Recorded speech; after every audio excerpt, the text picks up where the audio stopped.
परम आदरणीय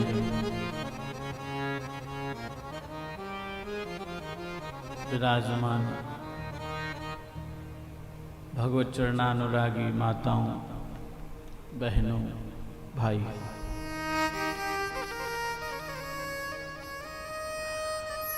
हम और आप सभी भगवान गोविंद की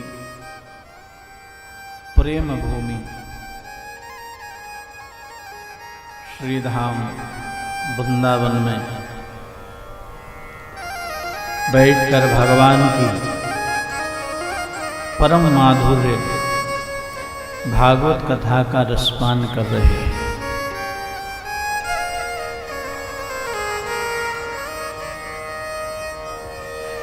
11 साल गोकुल, 14 साल मथुरा वृंदावन और 100 साल तक भगवान श्री कृष्ण द्वारिका में रहे। कितना? 11 साल गोकुल, 14 साल मथुरा और वृंदावन और 100 वर्ष तक भगवान द्वारिका में रहे। 125 वर्ष तक भगवान ने भारत की भूमि को पवित्र किया। सबसे अधिक समय कहां रहे? गुजरात में रहे। इसलिए गुजरात में भक्ति बहुत है, आज भी गुजरात में भक्ति बहुत है, क्योंकि वो प्रभाव है। अब भक्ति भी बहुत है और ये भी बहुत है।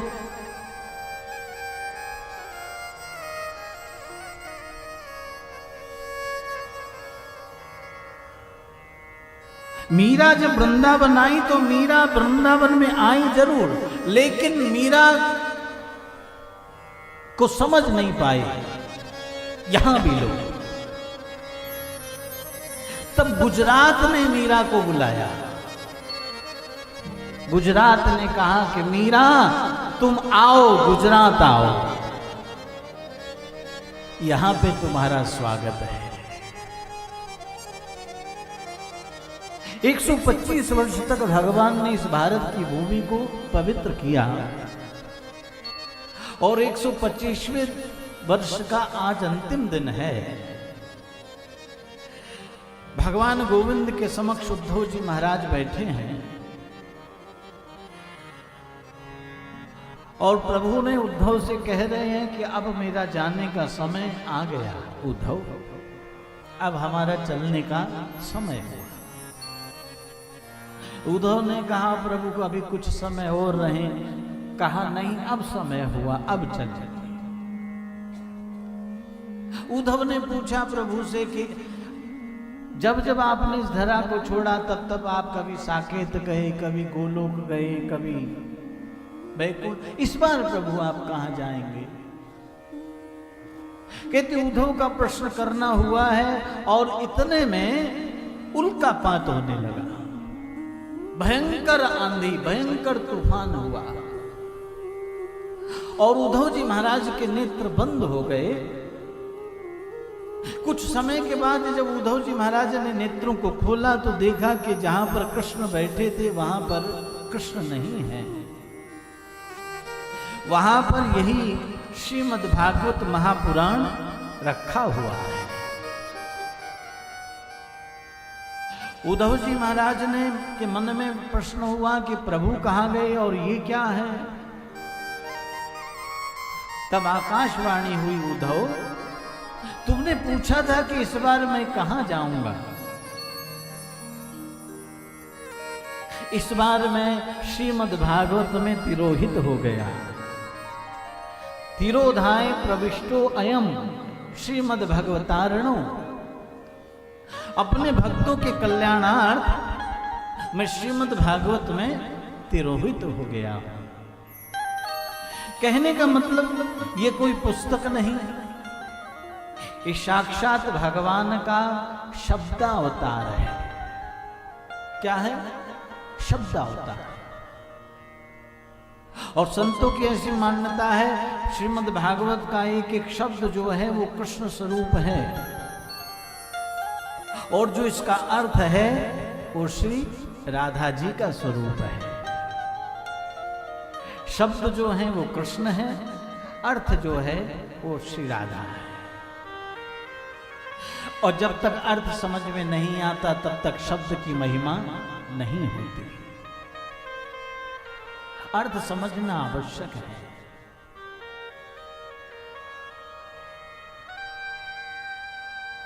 मेरे भाई बहन, जब जन्म जन्मांतर, कल्प कल्पांतर, युग युगांतरों के पूर्णों का उदय होता है, तब जीवन में ऐसा अवसर मिलता है। लेकिन हां, गोस्वामी जी की बात, जब जीव सत्कर्म की ओर बढ़ता है, अच्छे कार्य की ओर बढ़ता है, तो नाना प्रकार की कठिनाइयां आती हैं। रामचरितमानस में श्री हनुमान जी महाराज जब भक्ति की खोज में निकले हैं तो नाना प्रकार की कठिनाइयां आई हैं। जब लंका जान, जब जीव सत्कर्म की ओर बढ़ता है तो कई प्रकार की गोस्वामी जी कहते हैं, यही सर आवत अति कठिनाई, यही सर आवत अति कठिनाई, यही सर आवत अति कठिनाई, यही सर आवत अति कठिनाई, राम कृपा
का चरित्र हुआ।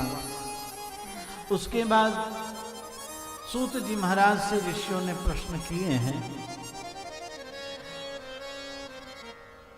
सोनक इत्यादि 88,000 ऋषि। सूत जी महाराज ने कहा कि जो 5 प्रकार के महापापी हैं वो भी अगर कथा का श्रवण करें तो ये कथा उनको मोक्ष प्रदान करती है।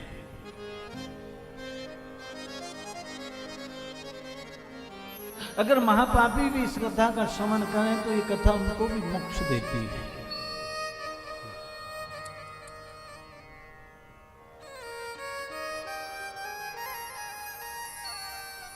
कथा की शरण में आने की आवश्यकता है। और भगवान श्री कृष्ण जैसा तो देवता नहीं।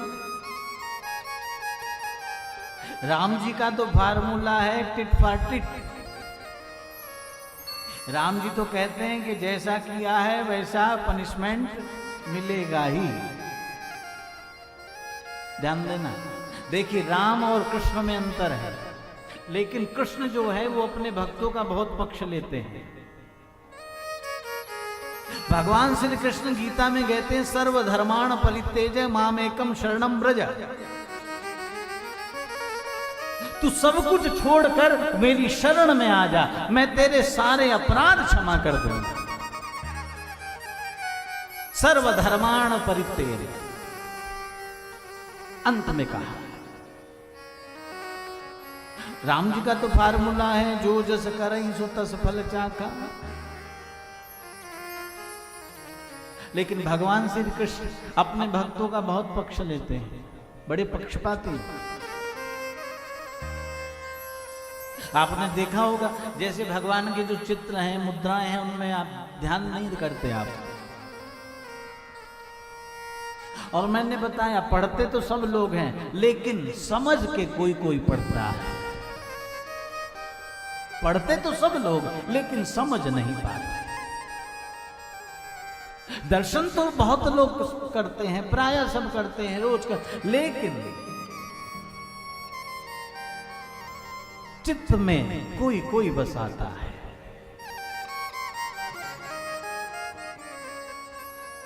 भगवान श्री कृष्ण का आपने देखा हो, जैसे द्वारिका में जो कृष्ण खड़े हैं उनका हाथ कैसे है बताओ?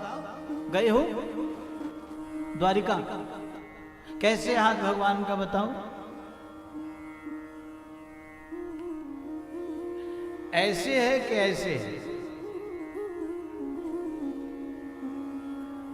ऐसे है।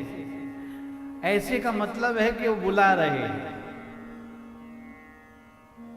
ऐ संसार के लोगों तुम मेरी शरण में आ जाओ, मैं तुम्हारे सारे पाप ग्रहण करने के लिए तैयार हूं। जैसे राजस्थान में जो श्रीनाथ जी हैं उनका हाथ ऐसे है। द्वारकाधीश, इसका मतलब है कि वो बुला रहे हैं तुम मेरी शरण में आओ। लेकिन शरण में आने के बाद एक बार शरण में आने के बाद फिर अपराध नहीं होना चाहिए। ध्यान देना, ये ध्यान देने वाली बात है। अगर जीवन में परमात्मा दूसरा मौका दे तो गलती को दोबारा दोहराना मत, नहीं फिर बहुत बड़ा अपराध हो जाएगा। पापी भी अगर कथा की शरण में आता है तो कथा उसको मोक्ष देती है, लेकिन एक बार शरण में आने के बाद अब नौ लसानी राम अब ना न सही हो, क्षमा मांगे और मुझसे गलती हुई, मेरा अपराध, अब लो नसानी राम अब ना न सही हो, अब लो नसानी राम अब नान सही हो, अब लो नसानी राम अब ना न सही, अब लो नसानी राम अब नान सही हो, अब ना न सही हो राम अब ना न सही हो, अब नान सही हो राम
आत्मदेव की कथा हुई है।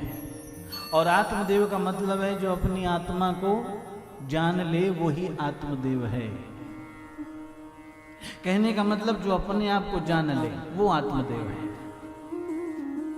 और आत्मा ही परमात्मा है, ध्यान देना। कल हमारी चर्चा हो रही थी कि जो भी दुख सुख हमें व्यापता है वो किसको व्यापता है? वो मन को व्यापता है। हम जो परेशान होते हैं वो मन के कारण होते हैं। हम जो दुखी होते हैं वो मन के कारण होते हैं। हम जो सुखी होते हैं वो मन के कारण होते हैं। और संसार में हर चीज की दवा है लेकिन मन की कोई दवा नहीं है, ध्यान दें। सब चीज की दवा है लेकिन मन की दवा नहीं है। मन की केवल एक ही दवा है, क्या? वो है परमात्मा का कीर्तन, भगवान का नाम। जो परमात्मा का कीर्तन करता है उसी का मन प्रबल होता है, उसी का मन बलवान होता है, ध्यान देना। मन उसी का बलिष्ठ होता है जो ईश्वर का चिंतन करता रहता है। नहीं, मन के हारे हार है, मन के जीते जीत। ये मन बड़ा कपटी है। और जो आत्मा को पहचान ले वही आत्मदेव है। और प्रयास यही करना चाहिए। आध्यात्म क्या है? आध्यात्म यही तो ले जाता है हमें कि हमें यह पता लग जाए कि हम कौन हैं। लेकिन हम जानने की चेष्टा कम करते हैं, जनाने की चेष्टा ज्यादा करते हैं। ध्यान दो, जानने की चेष्टा कम करते हैं और जनाने की चेष्टा ज्यादा करते हैं। हम जानते नहीं, हम जनाने का प्रयास करते हैं, है कि नहीं? लोग हमें जान जाएं कि हम कौन हैं, लोग हमें जान जाएं। और शास्त्र कहता है बहुत दिन हो गए जनाते जनाते, अब स्वयं को जानने की चेष्टा कर।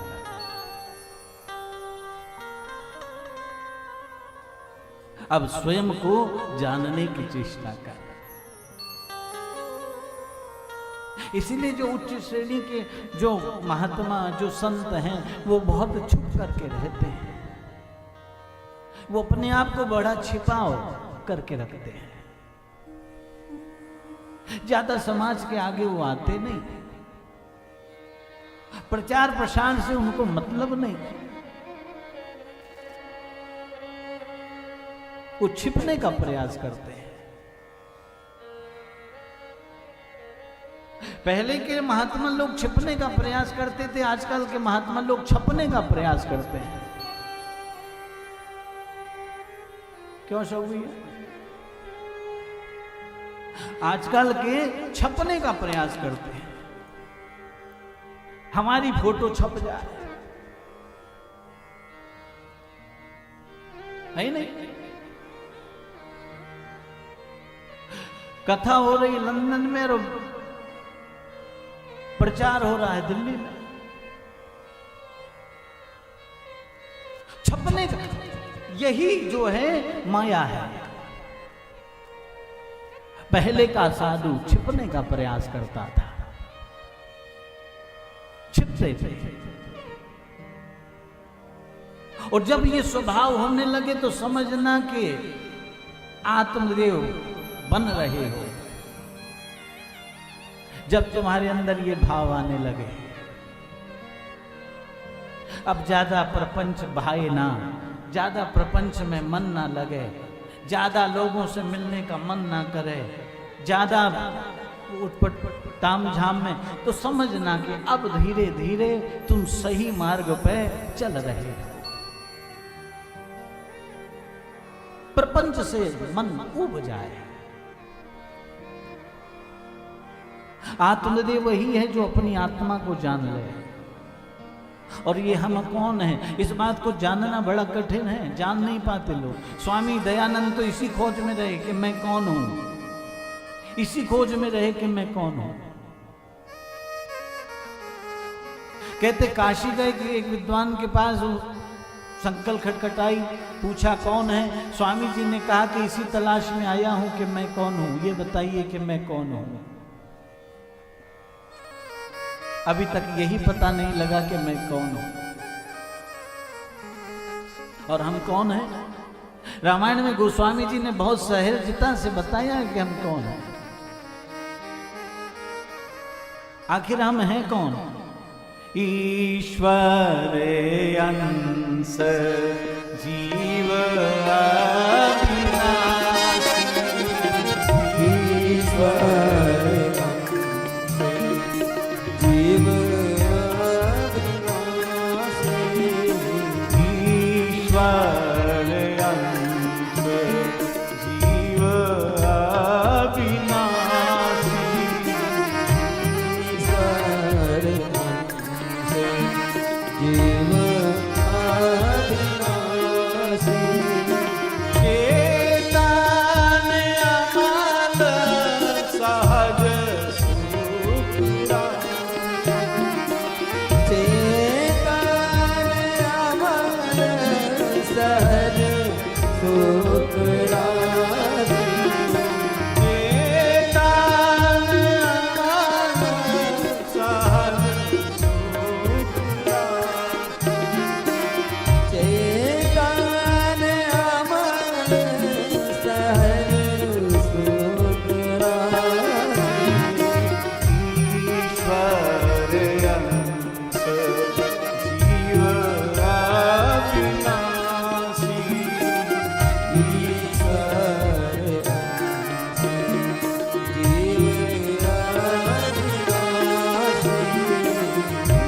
ईश्वर अंश जीव अविनाशी, ईश्वर जीवाहि नहीं कछु भेदा, ईश्वर जीवाहि नहीं कछु भेदा, ईश्वर जीवाहि नहीं कछु भेदा, ईश्वर जीवाहि नहीं कछु भेदा, हम अंश हैं और वो हमारा अंशी है, हम यंत्र हैं और वो हमारा यंत्री है, हम नाचने वाले हैं और वो हमें नचाने वाला है। ईश्वर जीवाहि नहीं कछु भेदा, ईश्वर जीवाहि नहीं कछु भेदा, भेद कोई नहीं है, केवल इतना भेद है जितना दो उंगलियों के बीच में, इतना भेद है बस जीव और ब्रह्म में। अब इसमें कितनी जगह है बताओ, ये कभी भी एक हो सकती है,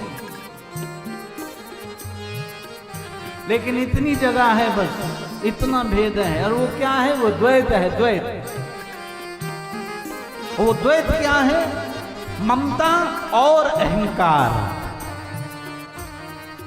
ममता और अहंकार। ममता क्या है? ममता ये है कि ये सब मेरा है, ये ममता आसक्ति। और ध्यान देना, शास्त्र की मदद से आप प्रेम करोगे, आपका प्रेम, लेकिन अगर गुरु का साथ ना हुआ, अगर गुरु का साथ ना हुआ तो पता नहीं तुम्हारा प्रेम कब मोह में परिणित हो जाए। श्री रामचरितमानस में इसका दर्शन आया है, जिस समय भरत जी महाराज गए। तुम्हारा प्रेम पता नहीं कब मोह बन जाए,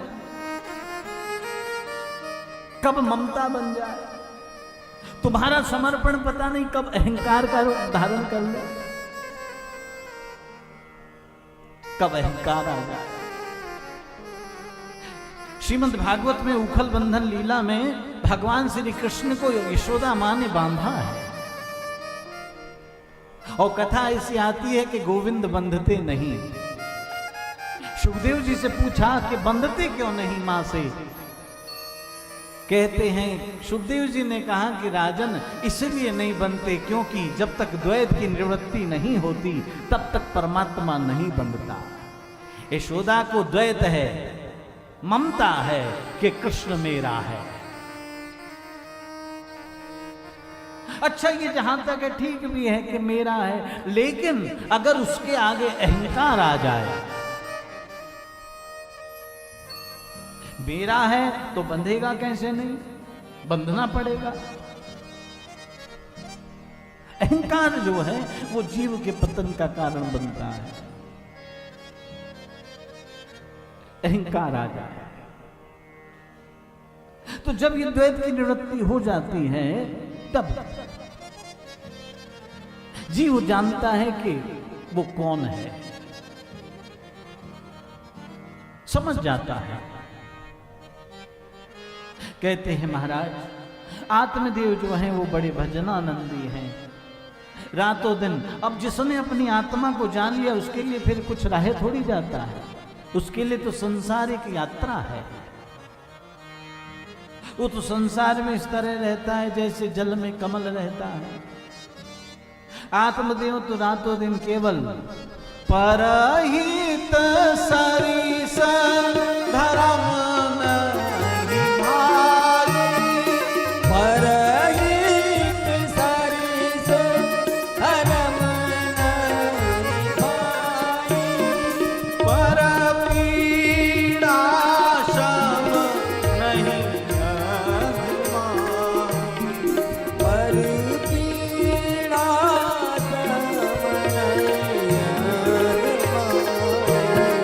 पर पीड़ा शम नहीं अभिमानी।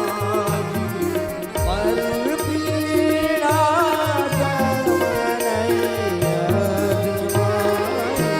रातों दिन आत्मदेव तो केवल परोपकार में रहते हैं, परोपकार करते हैं। और परोपकार करो या ना करो, ध्यान देना, परोपकार करो या ना करो, लेकिन परोपकार का भाव तो रख ही सकते हो ना, है? भाव तो रख सकते हो। शास्त्र तो तुम्हें खर्च करने के लिए भी नहीं कहता। ठीक है, तुमसे नहीं छूटती माया, तुमने कमाया है बड़ी मेहनत से, मत छोड़ो। कौन कहता है कि रोज तुम वृंदावन में केले बांटो,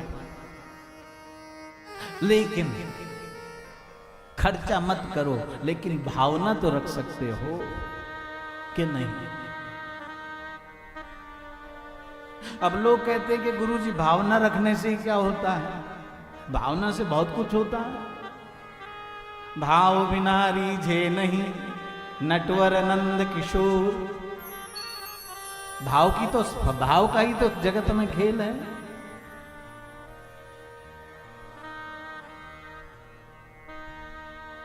आपने 1000 केले बांटे, धन दो, 1000 केले आपने बांटे, लेकिन आपने इस बात का ध्यान नहीं दिया कि केले के छिलके इधर उधर पड़े हैं, पता नहीं कितने आदमी इस पे से गिरेंगे, फिसलेंगे।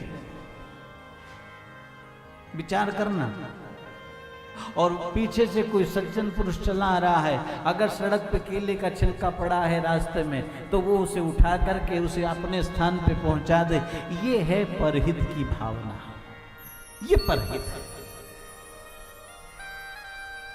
आप रास्ते में जा रहे हैं, आपकी दृष्टि पड़ गई किसी कांच के टुकड़े पे, हो सकता है किसी और की ना पड़े।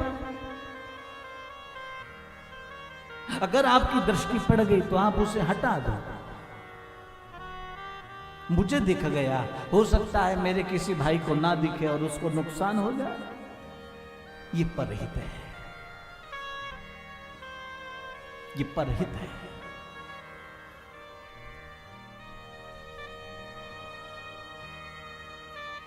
मैं एक बार गाड़ी में जा रहा था तो वो जो संजोग से जो आगे वाला जो दरवाजा है वो खुला रह गया। जो खुला था, बंद था, लेकिन पूरी तरह बंद नहीं हुआ था। तो पीछे से गाड़ी वाला आया और वो कुछ कह के निकला।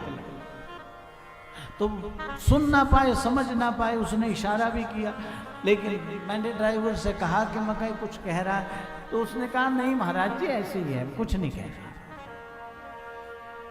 वो आगे निकला, इसने आगे निकाली गाड़ी, अब वो फिर पीछे आया, फिर उसने कुछ कहा। मैंने कहा गाड़ी धीरे कर, वो कुछ कह रहा है। तो फिर उसने कहा कि दरवाजा आपका ठीक से बंद नहीं हुआ। मैंने कहा देख ये कहना चाह रहा था, तू जब से बात नहीं मान रहा था। ये साधु पुरुष है, ये परहित है, नहीं उसको क्या करना, वो अपनी गाड़ी में जा रहा है, हम अपनी गाड़ी, लेकिन उसको इस बात का एहसास है कि कोई दुर्घटना ना हो जाए। मेरे साथ नहीं हो, किसी के साथ तो होगी। ये परहित की भावना है। परहित करो मत। आज समाज में विडंबना ये है कि लोग परहित करते बहुत हैं, लेकिन हृदय में परहित नहीं रखते। करते हैं लेकिन रखते नहीं। शास्त्र कहता है कि हृदय में रखो परहित को, करो या मत करो, लेकिन उसे हृदय में धारण करो। किसी को भोजन कराना है तो मन में परहित रखो। आज चिंता करने वाले बहुत दिखाई देते हैं, लेकिन दिखाने वाले बहुत हैं, लेकिन चिंता करने वाले बहुत कम लोग मिलते हैं। नहीं, दिखाने वाले तो बहुत हैं, लेकिन करने वाले तो कोई कोई मिलता है। और शास्त्र कहता है परहित बस जिनके मन माही। गोस्वामी जी क्या कहते हैं? परहित बस जिनके मन माही। जिनके हृदय में ये भाव विराजमान होता है, उनके लिए तीन कहा जग दूर लभ कछु नाहि। तीन कहा जग दूर लभ कछु नाहि।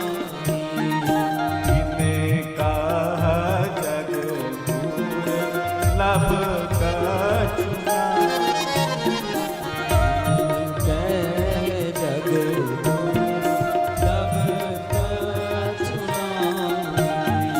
परहित को हम हृदय में धारण करें।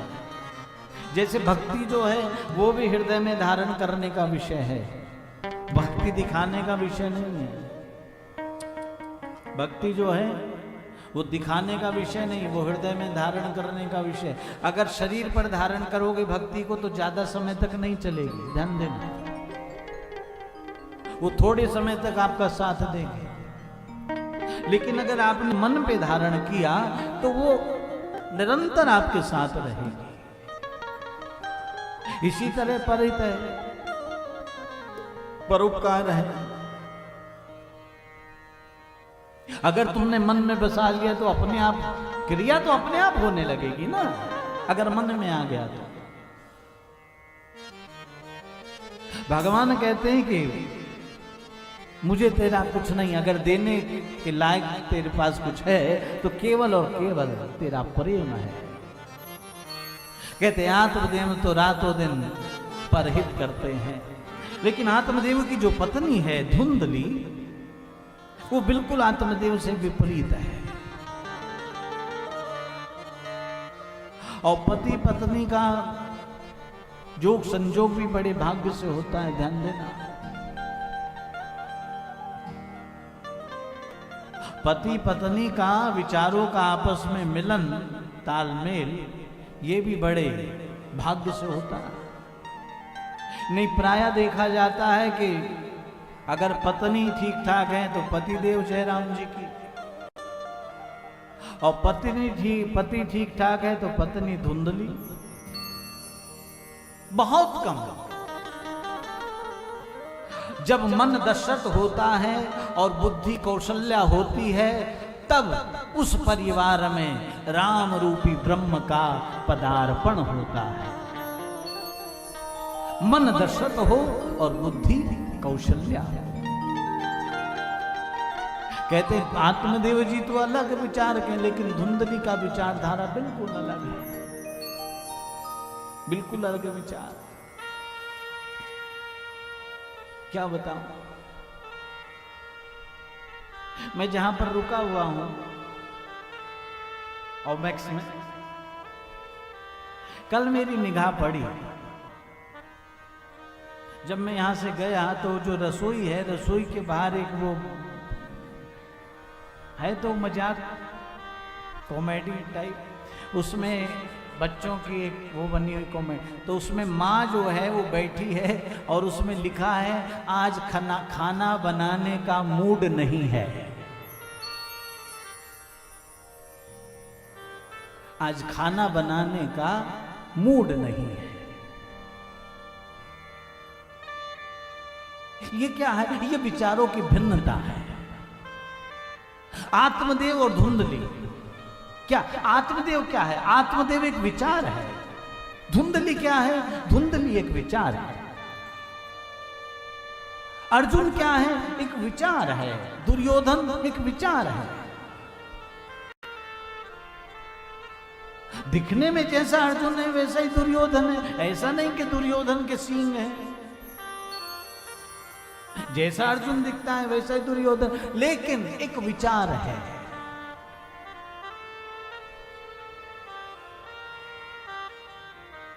अर्जुन का विचार है परोपकार, और दुर्योधन का मतलब है जो दूसरे के धन की कामना रखे, वो दुर्योधन है। जो हमेशा दूसरे के धन की कामना रखे वही दुर्योधन है। एक विचार है। और ध्यान देना, तुम्हारे अंदर जो दुर्गुण और सद्गुण आएंगे वो तुम्हारे कहां से आएंगे? सबसे पहला तुम्हारे अंदर दुर्गुण और सद्गुण आएगा वो तुम्हारे रहवास से आएगा। तुम कहां रहते हो, कैसे माहौल में रहते हो, समझ रहे हैं ना? कैसा माहौल है। जैसे आजकल लोग बाग घर वगैरह लेने जाते हैं तो देखते हैं ना, क्या कहते हैं उसको आज की भाषा में? लोकेशन। किस लोकेशन पे घर है? शास्त्र कहता है कि तुम किस तरह के माहौल में रहते हो, तुम्हारे आसपास का माहौल क्या है। फिर जो तुम्हारे अंदर दुर्गुण और सद्गुण आएगा वो तुम्हारे खान पान से आएगा, आहार विहार। तुम्हारा खान पान कैसा है, तुम्हारा आहार कैसा है। उसके बाद विहार से आएगा तुम्हारी शैली क्या है जीवन की। उसके बाद तुम्हारी उठ बैठ कैसे लोगों से है, कैसे लोगों के साथ तुम उठते बैठते हो, किन लोगों के साथ तुम ज्यादा समय देते हो, उनकी विचारधारा कैसी है। तब जाकर फिर तुम्हारा विचार तैयार होगा, तब जाकर तुम्हारा विचार तैयार होता है। और जब विचार तैयार होता है फिर व्यक्ति उसी प्रकार का कर्म करना प्रारंभ करता है। और संतों का मत है कि जब ये तैयारी होती है फिर जो पूर्ण है वो उसका सहायक होता है, वो उसे गति प्रदान करता है, उसकी रफ्तार को बढ़ा देता है। इसलिए इन बातों का बहुत विचार करना चाहिए। कहते धुंधली जो है वो बिल्कुल विपरीत विचार वाली। धुंधली तो केवल स्वार्थ है, उसे स्वार्थ के अलावा और कुछ है ही नहीं। स्वार्थ समझते हैं ना? क्या कहते हो आजकल, सेल्फिश, स्वार्थ भावना है, जो केवल अपने बारे में ही सोचे, जो दूसरे के बारे में सोचे ही ना। क्या यही मानव जन्म का नियम है? यही इसीलिए मानव जन्म मिला है, केवल अपने बारे में सोचना। शास्त्र कहता है खाना पीना सो जाना, खाना पीना सो जाना, खाना पीना सो जाना, खाना पीना सो जाना, सब काम है पशु समाना, सब काम है पशु समान। मैं सुबह 5 बजे घूमने निकला और आज मेरा मन हुआ तो मैं घूमता हुआ रुक्मिणी बिहार में आ गया।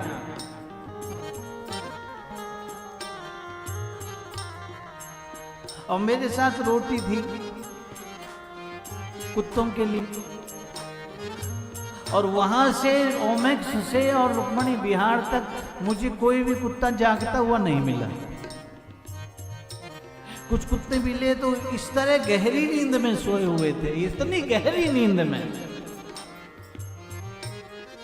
मैं कहने लगा कलयुग के कुत्ते भी कैसे हो गए।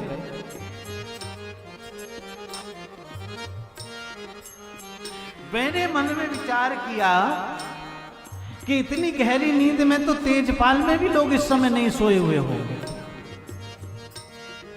देखो कितनी मस्ती में रोड पे सोए हुए हैं, कंकड़ निकले हुए हैं, गंदगी है, ट्रैक्टर जा रहा है, लेकिन वो अपनी मस्ती में सोया। मेरे कहने का अभिप्राय मेरे भाई बहन, ये जो काम हम करते हैं ये काम तो पशु भी करता है। इस काम के लिए हम कितना परिश्रम करते हैं। एसी में सोना सामान्यता नहीं मिलता, उसके लिए बहुत परिश्रम करना पड़ता है, तब जाकर ये व्यवस्था जुटती है।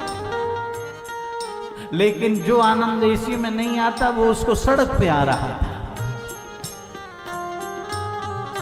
समझने का प्रयास करो। खाना पीना सो जाना, खाना पीना सो जाना, सब काम है पशु समान, सब काम है पशु समान। खाना पीना सो जाना, खाना पीना सो जाना, सब काम है पशु समान। सब काम है पशु समान। क्यों देह मनुज की भारी, हरि भजन करो सुखकारी। जो देह मनुज की भारी, हरि भजन करो सुखकारी। सुनो सुनो वचन नर नारी, हरि भजन करो सुखकारी। सुनो वचन नर नारी, हरि भजन करो सुखकारी। हरि भजन करो, हरि भजन करो, हरि भजन करो, हरि भजन करो, हरि भजन करो, हरि भजन करो, हरि भजन करो, हरि भजन करो। हरि भजन करो सुखकारी, हरि भजन करो सुखकारी। हरि भजन करो सुखकारी, हरि भजन करो सुखकारी। क्यों गर्व करे मन माही, क्यों गर्व करे मन माही, तुझे काल पकड़ ले जाही, काल पकड़ ले जाही, तुझे काल पकड़ ले जाही, तुझे काल पकड़ ले जाही। राधे बोल, राधे बोल, राधे बोल, राधे बोल।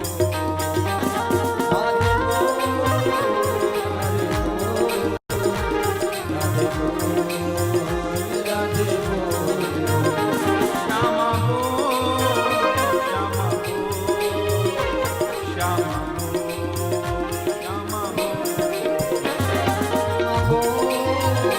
श्यामा बोल, श्यामा बोल, श्यामा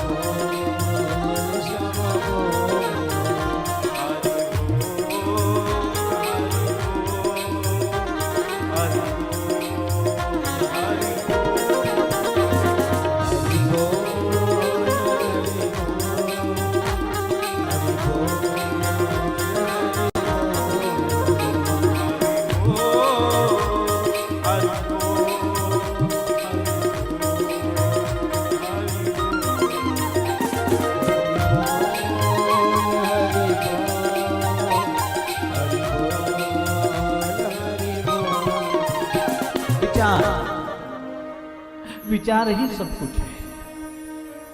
तो इसलिए ध्यान दें, शास्त्र कहता है जब मन में कुविचार आए, अब होता है कई बार गलत विचार भी आता है, उस समय क्या कर, उस समय अगर मन में कुविचार आ जाए, कोई ऐसा विचार आ जाए जिसको धर्म मना करता है, अपराध है, उस समय तुरंत उस स्थान को छोड़कर भगवान के नाम का संकीर्तन प्रारंभ कर दो, अगर उससे बचना है तो। और अगर तुमने ऐसा नहीं किया तो वो अपना स्थान धीरे धीरे तुम्हारे हृदय में बना लेगा। कहते हैं आत्मदेव जी बहुत समझाते धुंधली, लेकिन धुंधली समझ नहीं पाती, मानती नहीं थी। अंत में धुंधली आत्मदेव जी ने ध्यान देना ही बंद कर दिया। जैसे भगवान शिव सती को बहुत समझाते थे, लेकिन सती नहीं मानती थी। अंत में शिव ने समझाना बंद कर दिया। भगवान शिव तो अंत में श्री राम जय राम जय जय राम।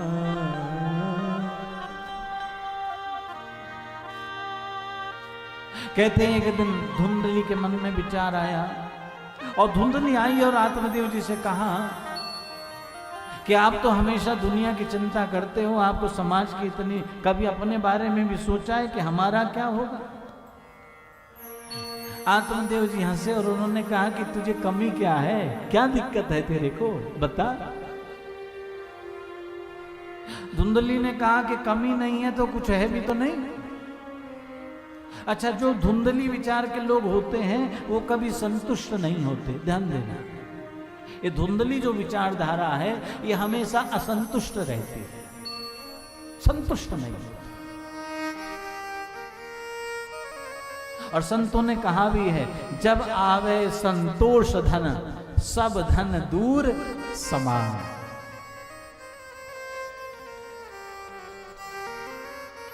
या फिर ये कहें असंतुष्टि ही धुंधली है, संतोष जो है वो आत्मदेव है। धुंधली हमेशा असंतुष्ट रहेगी, हमेशा उसे कितना भी प्राप्त हो जाए वह संतुष्ट रहेगी। ये धुंधली है। आत्मदेव जी ने कहा कि हमें चिंता करने की क्या आवश्यकता है, हमें तो चिंतन करना चाहिए। आज हम लोग चिंता करते हैं, चिंतन नहीं करते। और चिंता करने से होगा क्या? ये सहज है, चिंता होती है, लेकिन उसको स्थान मत दो, चिंतन करो। चिंतन करो। और अगर चिंतन करना प्रारंभ करोगे तो बहुत सहजता से तुम्हारी चिंता निकल जाएगी। ये इस प्रकृति का नियम है, जो जैसा बीज बोता है वो वैसा फल को पाता है। जो जैसा बीज बोता है वो वैसा फल को पाता है। जैसा बीज बोता है वो वैसा फल को पाता है। जो जैसा बीज बोता है वो वैसा फल को पाता है। कोई दुनिया में आता है, कोई दुनिया से जाता है। कोई दुनिया में आता है, कोई दुनिया से जाता है। ये चक्कर रुक नहीं सकता, प्रभु इसको चलाता है। चक्कर रुक नहीं सकता, प्रभु इसको चलाता है। भलाई कर भला होगा, बुराई कर बुरा होगा। भलाई कर भला होगा, बुराई कर बुरा होगा। भलाई कर भला होगा, बुराई कर बुरा होगा। भलाई कर भला होगा, बुराई कर बुरा होगा। तू जैसा बीज बोता है वो वैसा फल को पाता है। जैसा बीज बोता है वो वैसा फल को पाता है। कोई दुनिया में आता है, कोई दुनिया से जाता है। कोई दुनिया में आता है, कोई दुनिया से जाता है। प्रभु का नाम लेने से सभी दुख दूर होते हैं। प्रभु का नाम लेने से सभी दुख दूर होते हैं। हरि का नाम लेने से सभी दुख दूर होते हैं। हरि का नाम लेने से सभी दुख दूर होते हैं। वो सुख पा नहीं सकता जो हरि जी को बुलाता है। छुपा नहीं सकता जो हरि जी को बुलाता है। कोई दुनिया में आता है, कोई दुनिया से जाता है।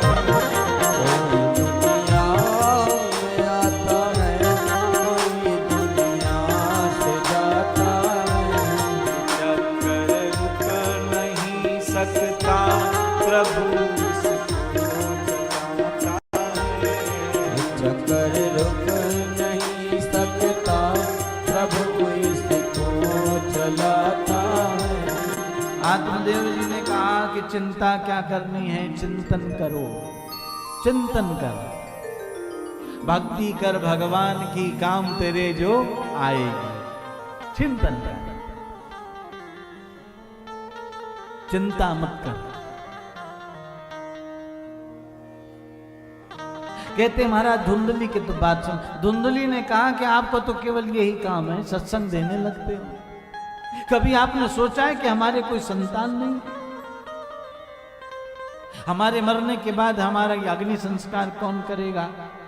हमारा पिंडदान कौन, हमारा श्राद्ध तर्प कौन करेगा? कभी आपने विचार किया?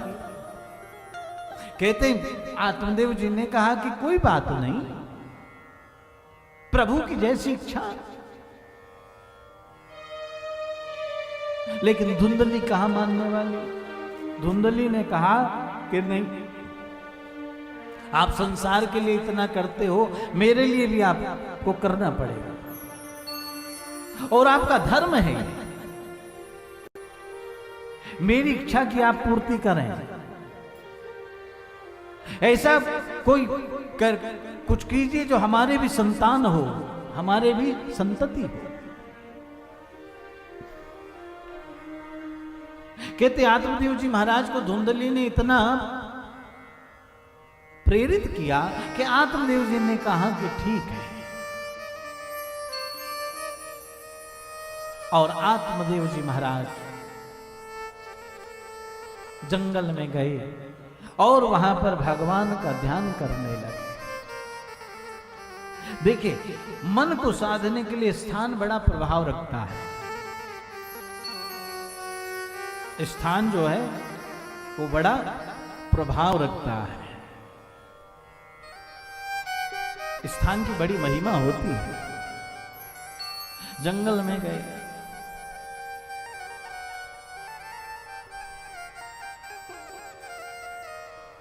अब देखो ये प्रेम है कि मोह है?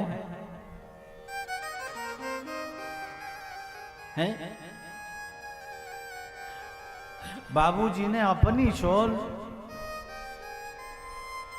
अब पोती कहां, ये तो पड़पोती है, ब्याज का ब्याज।